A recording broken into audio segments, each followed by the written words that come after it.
Good evening बच्चे लोग। हम लोग आज शुरू करेंगे क्लास 7 का साइंस। चैप्टर का नाम है भौतिक एवं रासायनिक परिवर्तन। ठीक है, जिसमें हम लोग समझेंगे कि भौतिक परिवर्तन क्या होता है, रासायनिक परिवर्तन क्या होता है। ठीक है, क्या क्या डिफरेंसेस है दोनों में। ठीक है, और कुछ कुछ एग्जांपल्स उनका समझेंगे। ठीक है, तो क्लास 7 का चैप्टर 5। ठीक है, हाँ, तो क्लास 7 का चैप्टर 5 है। ठीक है, फिजिकल और केमिकल चेंज, भौतिक और रासायनिक परिवर्तन। तो समझेंगे पहले कि क्या होता है भौतिक परिवर्तन। भौतिक परिवर्तन क्या होता है?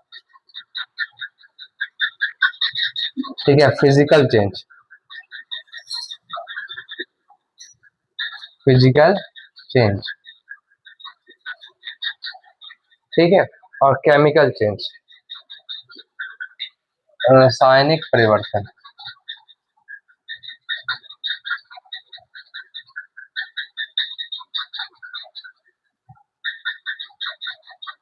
केमिकल चेंज, ठीक है। तो दोनों में क्या डिफरेंस है? ठीक है, दोनों का डेफिनेशन समझेंगे। तो कोई भी इस तरह का बदलाव, कोई भी इस तरह का चेंज जिसमें कोई भी नया चीज नहीं बने, ठीक है, सिर्फ उसका आकार बदले, ठीक है, रंग भी बदल सकता है, अवस्था भी बदल सकती है, ठीक है, तो उसको हम लोग कहते हैं फिजिकल चेंज, भौतिक परिवर्तन। अब जैसे हम जो है पानी है, वाटर है, अगर वाटर को ठंडा करके आइस कर दे, पानी को जमा के बर्फ कर देंगे, तो बर्फ कोई नया चीज नहीं होता है। बर्फ को पिघला देंगे तो फिर से पानी बन जाएगा, अगर हम इसको आइस को पिघला देते तो फिर से पानी बन जाएगा। ठीक, तो कोई भी नया चीज नहीं बनता है, इसको कहते हैं हम लोग फिजिकल चेंज, भौतिक परिवर्तन। अब जैसे कोई लकड़ी है, अगर लकड़ी को हम तोड़ देंगे बीच से, तो अगर लकड़ी को तोड़ दिए तो लकड़ी को तोड़ने के बाद वो लकड़ी लकड़ी ही रहेगा कि कुछ और लोहा बन जाएगा? लकड़ी ही रहेगा। तो जिसमें कोई भी नया चीज नहीं बने उसको हम लोग भौतिक परिवर्तन कहते हैं। ठीक है, फिर बात करेंगे रासायनिक परिवर्तन में, तो सीधा डेफिनेशन से समझ जाएंगे कि कोई भी नया चीज बने, ठीक, कोई एक चीज दूसरा चीज बन जाए, उसका गुण बदल जाए, उसका जो है कुछ परिवर्तन हो जाए, उसमें कोई नया चीज बन जाए, तो उसको हम लोग कहते हैं रासायनिक परिवर्तन।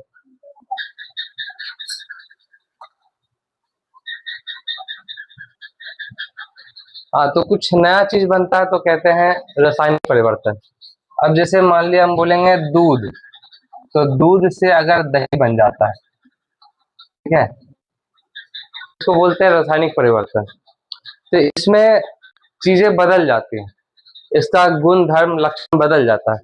अब जैसे लकड़ी को काट देंगे तो इसका गुण गुण में कोई बदलाव नहीं आएगा, ठीक है, लेकिन इसका गुण बदल जाएगा, इसका गुण बदल जाएगा। ठीक है, कैसे गुण बदल जाएगा कि दूध का तो चाय बना सकते हैं लेकिन दही का चाय नहीं बना सकते, तो गुण बदल गया उसका। ठीक है, अगर कागज है तो कागज को अगर फाड़ देंगे तो कागज में परिवर्तन आ जाएगा, फटकर आधा हो जाएगा, लेकिन फिर भी वो कागज ही रहेगा। ठीक है, उसका गुण में कोई बदलाव नहीं आएगा। लेकिन अगर कागज में आग लगा दे, कागज को जला दे, तो कागज जलकर राख बन जाएगा, और जब कागज जलकर राख बन जाएगा तो उसका गुण बदल जाएगा, फिर उस कागज पे हम लिख नहीं सकते हैं, उस कागज को मोड़ नहीं सकते हैं। तो कागज को अगर जला देते हैं, कागज को अगर जला देते हैं, ठीक है, तो कागज में भी रासायनिक परिवर्तन हो जाएगा, जल जाएगा, राख बन जाएगा, कागज जलकर क्या बन जाएगा? राख बन जाएगा। ठीक है, तो ये क्या हो गया? रासायनिक परिवर्तन। तो कुछ कुछ उदाहरण से तो समझ लिए, ठीक है, तो अब 10 उदाहरण तुम लोग को लिखना है कि 10 उदाहरण लिखना है तुमको भौतिक परिवर्तन का कॉपी में, और 10 उदाहरण जो है रासायनिक परिवर्तन का लिखना है। ठीक है, तो 10 उदाहरण में क्या क्या लिख सकते हो? जैसे कागज का फटना, ठीक है, लकड़ी का लकड़ी का टूट जाना, बर्फ का पानी बन जाना, ठीक है, पानी का भाप बन जाना, ये सारी चीजें हैं जिसमें बदलाव तो हुआ है लेकिन कोई भी नया चीज नहीं बना। रासायनिक परिवर्तन में बदलाव होगा लेकिन नया चीज बनेगा और उसका गुण बदल जाएगा, यानी कि उसका जो प्रॉपर्टी है, स्पेशल प्रॉपर्टी, जिसके वजह से कोई स्पेशल प्रॉपर्टी होता है किसी भी मटेरियल का, तो वही बदल जाएगा। ठीक है, तो आगे ध्यान से समझेंगे कि भौतिक परिवर्तन तो समझ चुके हैं, रासायनिक परिवर्तन का कुछ कुछ उदाहरण बढ़िया से लेंगे हम लोग। ठीक, अब जैसे लोहे में जंग लगना, तो लोहा जो है जब उसमें जंग लग जाता है तो वो जंग देखेंगे पाउडर जैसा बन जाता है। ठीक है, और फिर वो जंग वो झरने लगता है, झर झर कर गिरता है। ठीक है, तो लोहा जो है जिसका हम लोग बोलते हैं आयरन इंग्लिश में, आयरन का जो सिंबल होता है वो Fe होता है। अब ध्यान से समझेंगे, कोई भी एलिमेंट, तो कोई भी एलिमेंट, एलिमेंट कितना होता है? 108 एलिमेंट होता है, 108 तत्व होता है। ठीक है, और किसी भी तत्व को लिखने का एक सिंबल होता है, चिन्ह होता है। ठीक है, तो आयरन को लिखने का सिंबल है Fe, फेरम, पूरा नाम फेरम बोलते हैं। ठीक है, और इसको लिखते हैं Fe से, Fe मतलब आयरन हो गया। तो आयरन यानी लोहा में जब ऑक्सीजन मिलाते हैं, लोहा में जब ऑक्सीजन मिलाते हैं तो आयरन का ऑक्साइड बनता है, आयरन का ऑक्साइड बनता है। ठीक है, जैसे Fe2O3, ऐसे करके आयरन का क्या बन गया? ऑक्साइड बनता है। ठीक है, तो ये लोहा और ऑक्सीजन दो को चीज मिला और दो चीज मिलकर कोई तीसरा चीज, कोई नया चीज बन गया। ये जो नया चीज है, ये जो नया चीज है, इसी को कहते हैं जंग, जंग लग गया। ठीक है, तो अब ये आयरन, ये जो है ना लोहा नहीं रहा, ये जंग हो गया। अभी लोहा नहीं रहा, लोहा का जो जंग होता है, लोहा का जो पाउडर होता है, अब वो लोहा नहीं रह जाता है। ठीक है, अब तुम सोचोगे पाउडर निकाल ले और पाउडर से फिर लोहा का रड बना ले, तो लोहा का रड नहीं बनेगा। ठीक है, लोहा जितना मजबूत होता है, पाउडर उसका उतना मजबूत नहीं होता, लोहा का जंग उतना मजबूत नहीं होता। ठीक है, तो लोहे में जंग लगना क्या है? एक रासायनिक परिवर्तन है। इसमें लोहा जो आयरन होता है वो ऑक्सीजन के साथ मिलता है और आयरन का ऑक्साइड बनाता है। ठीक है, Fe2O3, ठीक, फेरस ऑक्साइड बनाता है, और ये एक नया चीज है जिसमें इसका गुण बदल जाता है। अगला कोई बात ध्यान से देखेंगे, मैग्नीशियम रिबन, एक वीडियो बनाए हैं जिसमें मैग्नीशियम रिबन के बारे में है। मैग्नीशियम, मैग्नीशियम भी एक तत्व है, एक एलिमेंट है। अब कहेंगे कि अगर मैग्नीशियम को ऑक्सीजन से हम लगाएं, मिलाएं, ठीक है, तो ये मैग्नीशियम ऑक्साइड MgO बनता है, मैग्नीशियम ऑक्साइड बनता है। ठीक है, तो ध्यान समझेंगे, जब मैग्नीशियम जो तत्व है, जो मैग्नीशियम का एगो अगर तार लेंगे, उस तार में अगर हम आग लगाएंगे ना, तो आग लगाने यानी उसको गर्म करने के बाद वो ऑक्सीजन से मिल जाता है। ऐसे नहीं मिलेगा, अगर हवा में मैग्नीशियम, हवा में लहराएंगे मैग्नीशियम रिबन को, तो उसमें आग नहीं लगेगा। ठीक है, उसमें कोई भी अंतर नहीं होगा। लेकिन मैग्नीशियम रिबन को जब आग में आग धराएंगे यानी उसको गर्म करेंगे, तब वो ऑक्सीजन से मिलता है, तो बहुत ही लाइट करके जलता है, बहुत ही स्पार्कलिंग जलता है। ठीक है, चमक चमक के जलता है। ठीक है, जैसे छुरछुरिया जलता है ना, वैसे ही मैग्नीशियम रिबन जलता है।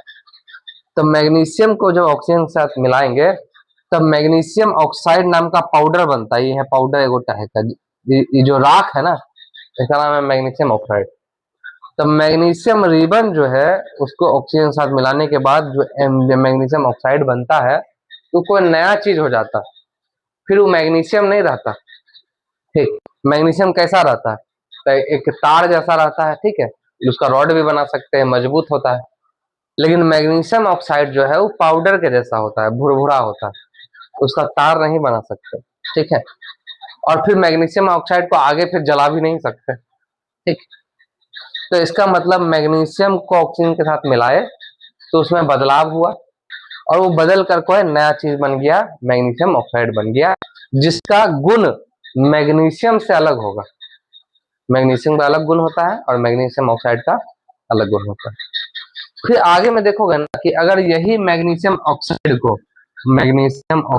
को MgO को जब तुम पानी में मिलाओगे, किसे मिलाओगे, पानी में मिलाओगे, तभी फिर एक नया चीज बन जाएगा जिसको बोलेंगे MgOH2, मैग्नीशियम हाइड्रोक्साइड। क्या बन जाएगा, मैग्नीशियम का हाइड्रोक्साइड, मैग्नीशियम हाइड्रोक्साइड। दिख रहा है, हाँ दिख तो रहा है, मैग्नीशियम का हाइड्रोक्साइड। तो अब ये जो जिसका चर्चा करेंगे मैग्नीशियम हाइड्रोक्साइड का, ठीक है, ये वो अलग ही चीज है, ठीक। तो ध्यान से समझेंगे, मैग्नीशियम ऑक्साइड से ही अलग चीज है, ये वो सॉल्यूशन हो गया, ठीक। और इसका कहानी भी अलग होगा। मैग्नीशियम ऑक्साइड पाउडर जैसा होता है, लेकिन पानी में मिला दिए तो मैग्नीशियम हाइड्रोक्साइड बन गया। अब मैग्नीशियम हाइड्रोक्साइड भी क्या है, एक नया चीज है। मैग्नीशियम से अलग हो गया मैग्नीशियम ऑक्साइड, और मैग्नीशियम ऑक्साइड से अलग हो गया मैग्नीशियम हाइड्रोक्साइड। अब इसको बात समझेंगे, मैग्नीशियम हाइड्रोक्साइड एक तरह का क्षार होता है, ठीक है। अम्ल और क्षार नाम का चैप्टर थोड़ा सा पहले पढ़े हैं हम लोग 7 में। तो मैग्नीशियम ऑक्साइड क्षार होता है, यानी बेस होता है, ठीक है। तो अब इसमें अगर क्या करेंगे, इसमें तुम क्या करोगे, ये बेस है, और बेस का फॉर्मूला क्या बताए थे, क्षार का फॉर्मूला छलनी बताए थे, ठीक है। यानी क्षार जो है लाल को क्या कर देता है, नीला कर देता है। यानी कि रेड अगर इसमें तुम रेड लिटमस, ठीक है, इसका भी वीडियो है, लिटमस वाला भी वीडियो है यूट्यूब पे, ठीक है। रेड लिटमस को अगर इसमें सटाओगे, डालोगे, तो कौन सा रंग का हो जाएगा, ब्लू रंग का हो जाएगा। कौन सा रंग का हो जाएगा, ब्लू रंग का हो जाएगा, ठीक है। तो इसका क्या समझे, मैग्नीशियम को ऑक्सीजन के साथ मिलाए तो मैग्नीशियम ऑक्साइड बन गया, मैग्नीशियम ऑक्साइड को पानी के साथ मिलाए तो मैग्नीशियम हाइड्रोक्साइड बन गया। ये सब फॉर्मूला है, और एक एक करके याद करना है थोड़ा थोड़ा करके। और मैग्नीशियम हाइड्रोक्साइड भी एक अलग नया चीज है। और मैग्नीशियम हाइड्रोक्साइड में अगर रेड लिटमस मिलाते हैं, तो रेड लिटमस मिलाएंगे तो क्या हो जाएगा, ब्लू हो जाएगा, ठीक है, क्लियर है, हो जाएगा ब्लू। तो ये भी एक उदाहरण देख लिए, ठीक है। अब आगे देखते हैं कि एक नया पदार्थ बन गया है, ठीक। चलो अब एक और उदाहरण समझते हैं। तो क्या उदाहरण समझे, एक उदाहरण इधर से समझे, ठीक, दूसरा उदाहरण इधर समझे, तीसरा उदाहरण इधर समझे। इस सब उदाहरण किसका समझ रहे हैं, सब किसका एग्जांपल है, सब केमिकल चेंज का उदाहरण है, केमिकल चेंज, सब केमिकल चेंज का उदाहरण, ठीक। ध्यान से समझेंगे, फिर से रिपीट कर देते हैं इसको।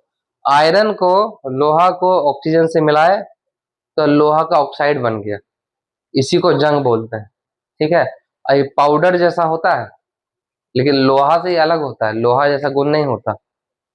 फिर मैग्नीशियम को ऑक्सीजन से मिलाए तो मैग्नीशियम ऑक्साइड बन गया, ये भी पाउडर जैसा होता है, लेकिन मैग्नीशियम से अलग उसका गुण है, कैरेक्टर है। फिर मैग्नीशियम ऑक्साइड को पानी से मिलाए तो मैग्नीशियम हाइड्रोक्साइड बन गया, फिर इसका भी अपना गुण है। ये क्या है, रेड लिटमस को क्या कर देगा, ब्लू कर देगा। आगे देखेंगे।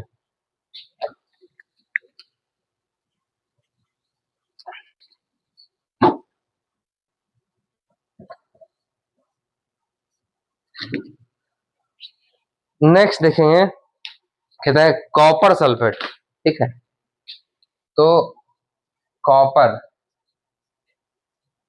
Copper Cu, copper sulphate CuSO4, ठीक है।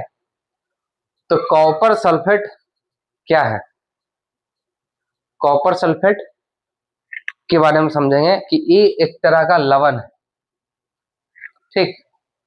हम बता दे रहे हैं, समझ जाओ कि एक तरह का लवण है, ठीक, कॉपर सल्फेट। तो एगो क्षार होता है, एगो अम्ल होता है, एगो लवण होता है। तो कॉपर सल्फेट को जो है ना, इसका जो रंग होता है वो नीला रंग का होता है, इसलिए इसको नीला थोथा बोलते हैं, नीला थोथा। इंग्लिश में बोलते हैं ब्लू विट्रॉल, ब्लू विट्रॉल। ठीक है, तो अब इसका क्या करेंगे? तो ई भी एक तरह का पाउडर है, एक तरह का लवण है। ठीक है, इसका घोल बनाएंगे। ठीक है, तो कॉपर सल्फेट का घोल लेंगे, पानी में घोल देंगे इसको। ठीक, तो कॉपर सल्फेट का घोल लेंगे और फिर उसमें क्या करेंगे? तो जैसे मान लिया यहाँ पे ऐसे करके हम लिए बीकर, और बीकर में घोल ले लिए किसका? कॉपर सल्फेट का, CuSO4 का ले लिए। ठीक है, फिर इसमें क्या करेंगे? तो फिर इसमें जो है ना, एगो आयरन का एगो ब्लेड लटका देंगे ऐसे करके। ठीक है, लोहा का। ठीक है, तो जब आयरन का ब्लेड लटका देंगे इसमें, तो ऐसे लिखेंगे CuSO4 प्लस Fe। ठीक, कॉपर सल्फेट है, ये नीला रंग का है, और इसमें क्या दे देंगे? आयरन दे देंगे। ठीक है, और उसके बाद थोड़ा देर इसको हम छोड़ देंगे। देखो ये नीला रंग का होता है, ध्यान समझेंगे, कॉपर सल्फेट है, आयरन है। ठीक है, तब इसको थोड़ा देर अगर छोड़ देंगे तो इसके बीच में क्या होगा? रासायनिक प्रक्रिया होगा। ठीक है, केमिकल रिएक्शन होगा इसके बीच। ठीक, तब ई बन क्या जाएगा? ध्यान से समझेंगे, ई बन जाएगा FeSO4। ठीक है, FeSO4 प्लस कॉपर। ठीक है, FeSO4 प्लस कॉपर। अब देखो, ई था नीला रंग का, ई था नीला रंग का। ठीक, और जब ऐसी FeSO4 सॉल्यूशन बनता है तो हो जाता है हरा रंग का। ये आयरन सल्फेट कैसा रंग का होता है? हरा रंग का होता है। ठीक है, और ये जो कॉपर होता है ये भूरा रंग का होता है। बने कैसे? अब ध्यान समझेंगे, ये जो कॉपर है इसी पे चढ़ जाएगा, और कैसा सटा हुआ मिलेगा हमको? तो भूरा रंग का मिलेगा। तो हुआ कैसे ये चीज? ध्यान से समझेंगे। ठीक, तो एगो होता है रिएक्टिविटी सीरीज, कॉपर को आयरन हटा देता है। तो हटाने का वजह है, अब देखो, अगर मान लिया कि दो आदमी है, और एगो थोड़ा मजबूत है, एगो थोड़ा कमजोर है, तब मजबूत आदमी क्या करेगा? कमजोर को हटाकर उसका सीट पे बैठ जाएगा। ठीक है, अगर सीट एक ही है और मजबूत और कमजोर आदमी है, तब मजबूत आदमी कमजोर को हटाकर भगा देगा। वही काम यहाँ होता है।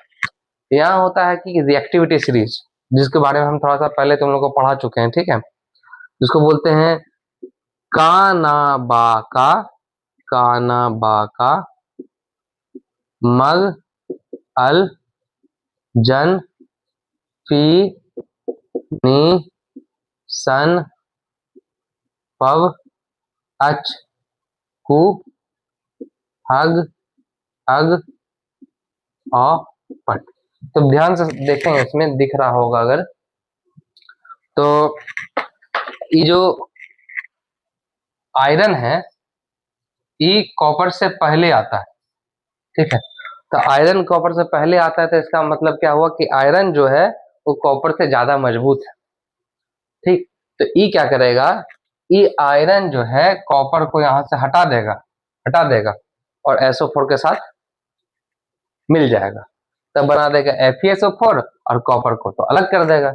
ठीक है, तो ये भी एगो यहाँ से समझे कि ये भी एक रासायनिक परिवर्तन है। ठीक, जिसमें कि हम कॉपर सल्फेट लिए जो था नीला रंग का, उसमें एगो आयरन का ब्लेड डुबा दिए, फिर थोड़ी देर छोड़ दिए, तो फिर वो हरा रंग का हो गया। तो क्या चेंज हुआ, क्या बदलाव आया? नीला रंग कैसा रंग का हो गया? हरा रंग का हो गया। और भूरा रंग हमको क्या मिल गया? भूरा रंग का हमको कॉपर मिल गया। तो रंग भी बदला। ठीक, तो क्या खाली रंग बदलना होता है केमिकल चेंज? क्या नहीं, ऐसा नहीं होता। यहाँ रंग बदला, लेकिन रंग बदलने के साथ साथ कॉपर सल्फेट जो है वो आयरन सल्फेट बन गया। इसका मतलब वो नया चीज बन गया। ठीक, कॉपर सल्फेट आयरन सल्फेट बन जाता है, इसका मतलब वो हो गया कि वो नया चीज बन गया, और नया चीज के साथ साथ इसमें रंग भी बदला। ठीक, तो इसका अर्थ हुआ कि जब चीजें नई चीज बनती है तो कुछ उसमें बदलाव भी आता है, तो उसमें रंग भी बदलता है। ठीक है, उसमें कुछ और भी चीजें बदलती हैं, रंग बदलेगा, उसका टेम्परेचर बदलेगा, ये सब चीजें भी होती हैं। तो इसको हम एक लाइन से लिखाएंगे कि जब केमिकल चेंज होता है तो क्या क्या चीज बदलता है। ठीक है, तो अब नेक्स्ट हम देखेंगे, ठीक है, थोड़ा देर बाद, कि अगला एग्जांपल्स को समझेंगे ध्यान से कि कैल्शियम कार्बोनेट के साथ क्या होता है, और भी परिवर्तन के बारे में हम समझेंगे। ठीक है, चलो, हाँ, तो नेक्स्ट एग्जांपल देखेंगे केमिकल रिएक्शन का। तो उसमें कह रहा है ना, कार्बन डाइऑक्साइड ले रहा है। ठीक है, देखो, कैल्शियम हाइड्रोक्साइड नाम का, ठीक है, वो केमिकल होता है। ठीक है, तो तुम होता कैसे ध्यान समझोगे। कैल्शियम ऑक्साइड, इसको बोलते हैं चूना। चूना बाजार से लाते हो ना, जब घर में पेंट वगैरह होता है तो बाजार से जो है मार्केट में पाउडर खरीद के लाते हो, तो वो चूना कहलाता है। तो वो चूना का फॉर्मूला होता है कैल्शियम ऑक्साइड। ठीक है, अब तुम कैल्शियम ऑक्साइड को अगर तुम यहाँ पानी में डाल दो, क्या लाते हो बाजार से, अगर पापा खरीद के लाते हैं तो करते हो क्या, उसको बाल्टी में डाल देते हो और उसको फिर फूलने देते हो। तो देखो, बाल्टी में जब डालोगे ना उसको, तो होता क्या है, तुम कभी देखे होगे कि पानी में डालने के बाद ना, एकदम ठंडा पानी में तुम डालोगे, पानी में डालने के बाद वो खौलने लगता है, गर्म हो जाता है। ठीक है, तो गर्म होना एक पहचान है कि रासायनिक अभिक्रिया हो रही है, केमिकल रिएक्शन हो रहा है। तो तुम जब इसको में डाल दोगे ना, तो इसका रिजल्ट क्या बनता है, तो इसका रिजल्ट बनता है कैल्शियम हाइड्रोक्साइड। ठीक है, तो एकदम गाढ़ा जैसा एकदम कुछ बनेगा, एकदम मलाई जैसा बनेगा, एकदम गाढ़ा रहेगा। लेकिन अगर उसमें ज्यादा पानी रहता है तो थोड़ा सा पानी छान देते हो और फिर वो गाढ़ा वाला मटेरियल को तुम दीवार में पोतते हो, तो कैल्शियम ऑक्साइड पानी बाहर से लाते हो, पानी डालते हो और कैल्शियम हाइड्रोक्साइड बन जाता है। ठीक है, तो ई भी एगो केमिकल रिएक्शन है। ठीक है, और इसमें हीट निकलता है, इसमें हीट निकलता है, हीट जो है निकलता है, हीट बाहर निकलता है। अब यही कैल्शियम हाइड्रोक्साइड को अगर तुम यहाँ पर क्या करोगे, तुम इसको पेंट करके छोड़ दोगे। ठीक है, तो जब कैल्शियम हाइड्रोक्साइड को तुम पेंट करके छोड़ दोगे, तो तुम देखोगे जब तुम पेंट करते हो तब एकदम नहीं चमकता, एकदम बेरंगा जैसा लगता है। ठीक है, लेकिन जब उसको तुम पेंट कर देते हो, दीवार में पोचाड़ा कर देते हो, तब अगर उसको तुम थोड़ी देर के लिए छोड़ देते हो, तो छोड़ने के बाद क्या होगा कि वो सूखेगा, तो सूखता है ना तब चमकता है। ठीक है, जब सूखेगा तब चमकेगा। तो जब वो सूखता है तो उसका तो होता क्या है, तो कार्बन डाइऑक्साइड जो हवा में कार्बन डाइऑक्साइड है उसके साथ वो मिलता है, उसके साथ वो टच होता है। ठीक है, और धीरे धीरे कैल्शियम हाइड्रोक्साइड और कार्बन डाइऑक्साइड दोनों एगो रासायनिक अभिक्रिया करता है, यानी दोनों मिलता है, और मिलने के बाद वो चीज बनाता है जिसका नाम है calcium carbonate, CaCO3, calcium carbonate. ठीक, जिसको चूना पत्थर बोलते हैं। कैल्शियम कार्बोनेट ना वो उजला रंग का सब्सटेंस होता है, ये नहीं होता उजला, लेकिन इसको रिएक्शन करने के बाद जो कैल्शियम कार्बोनेट मिलता है, जैसे तुम्हारा दांत में भी कैल्शियम कार्बोनेट है, अंडा के छिलके में भी कैल्शियम कार्बोनेट है, संगमरमर का पत्थर में भी कैल्शियम कार्बोनेट है, तुम्हारा जो चूना है चौक से जो लिखते हो बोर्ड पे वो भी कैल्शियम कार्बोनेट है। ये जो कैल्शियम कार्बोनेट बनता है वो उजला रंग का होता है। ठीक है, और साथ में थोड़ा सा पानी भी निकलता है, जो कि भाप बन के उड़ जाता है। ठीक है, तो ई है, ई भी क्या है, वो रासायनिक अभिक्रिया, जिसमें कि जो चूने का पानी है वो जब कार्बन डाइऑक्साइड के साथ मिलता है तो एक वो बनता है प्रोडक्ट जिसका नाम है कैल्शियम कार्बोनेट, जो कि सफेद रंग का होता है। ठीक है, तो इससे क्या अर्थ समझोगे, जैसे मान लिया कि जैसे पान दुकान में जैसे चूना का पानी मिलता है ना, उस चूना का पानी में तुम फूकोगे ना तो तुम्हारे मुंह से भी निकलता है कार्बन डाइऑक्साइड। ठीक है, तो तुम फूकोगे ना तो पानी उजला रंग का हो जाएगा। क्यों पानी उजला रंग का हो जाएगा, क्योंकि उसमें बनता है कैल्शियम कार्बोनेट, तो ये दूधिया रंग का होता है। दूधिया मतलब दूध जैसा उजला होता है, खाली उजला नहीं होता है, ठीक है? पहले से भी हल्का फुल्का उजला रहता ही है, लेकिन इस उजला में और उस उजला में अंतर है कि वो एकदम दूधिया दूध जैसा उजला होता है। ठीक है, क्लियर हो गया? तो ये भी एगो तुम्हारा जो है रासायनिक परिवर्तन हो गया। तो समझे क्या रासायनिक परिवर्तन में क्या होता है? रासायनिक परिवर्तन तो वह परिवर्तन वैसा चेंज, परिवर्तन मतलब चेंज, वह परिवर्तन जिसमें जिसमें एक या अधिक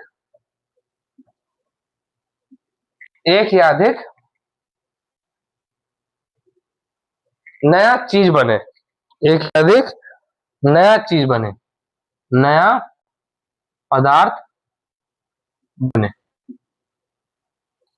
वह परिवर्तन जिसमें एक या एक से अधिक नया पदार्थ बने, उसको हम लोग कहते हैं रासायनिक परिवर्तन। ठीक, क्लियर हो गया? ठीक है, अब इसमें बोला है कि अगर रासायनिक परिवर्तन होगा तो क्या क्या चीज देखने को मिलेगा, ध्यान से समझेंगे। हो सकता है कि पहला नंबर पे बोलेंगे कि उसका रंग बदल जाए, है ना? एक उदाहरण अभी देखे थे, उसमें नीला से जो है हरा हो गया था, रंग बदल सकता है। उसका ताप बदल जाए, तापमान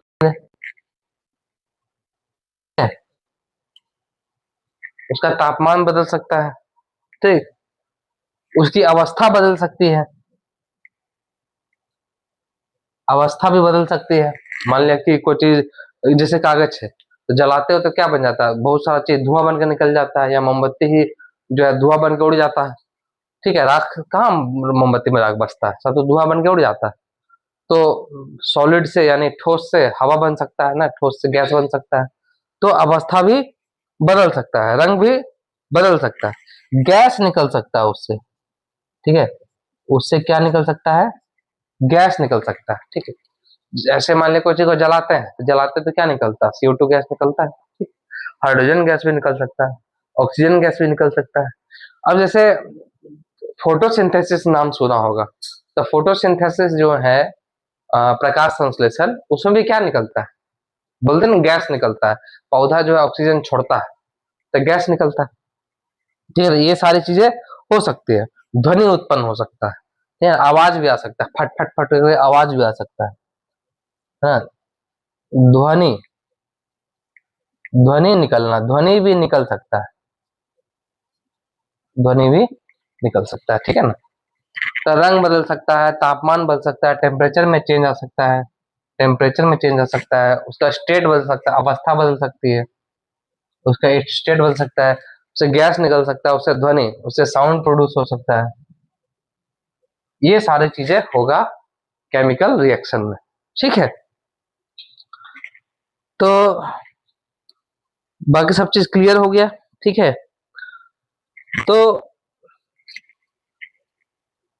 इसमें अब एक और था जंग लगने वाला। तो जंग लगने वाला में हम ऑक्सीजन से लगवाए थे, लेकिन ध्यान से जंग लगने के लिए खाली ऑक्सीजन की आवश्यकता नहीं होती है, नमीदार हवा होनी चाहिए, यानी पानी का बहुत आवश्यकता है। ठीक है, जंग लगने के लिए पानी बहुत ही जरूरी होता है। ठीक है, तो उसमें ध्यान समझेंगे, एगो और चीज समझेंगे स्टील के बारे में। एगो और चीज, एक छोटा सा जानकारी है, नोट करके बता रहे हैं, बुक में है इसलिए बता रहे हैं नोट करके। ठीक है, कि स्टेनलेस स्टील क्या होता है? तो स्टील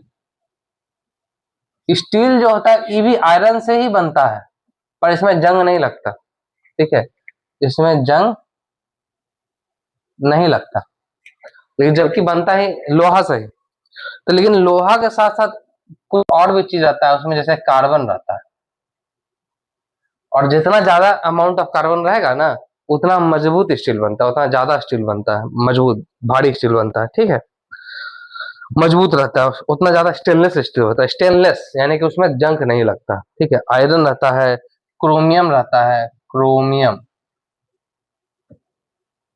और निकेल। ठीक है, आयरन, क्रोमियम, निकेल। ठीक है, मैंगनीज रहता है, मैंगनीज, ये सारी चीजें रहती है। स्पेशल कार्बन शब्द है, कार्बन बहुत ही महत्वपूर्ण है। बनने के लिए, ठीक है। जितना अमाउंट उसमें कार्बन का रहेगा उतना ही ज्यादा वो मजबूत स्टील बनता है, ठीक। तो चलो ठीक है, इतना क्लियरिफिकेशन हो गया कि फिजिकल चेंज क्या होता है, केमिकल चेंज क्या होता है, भौतिक और रासायनिक परिवर्तन। तो इतना नोट्स जो है तुम लोग याद कर लेना, ठीक। चलो मिलते हैं अगले अगले क्लास में, ठीक है। और अगर कोई खास वीडियो चाहिए खास चैप्टर का तो तुम उसमें किसी भी वीडियो में कमेंट कर देना, उसी हिसाब से वीडियो बना देंगे।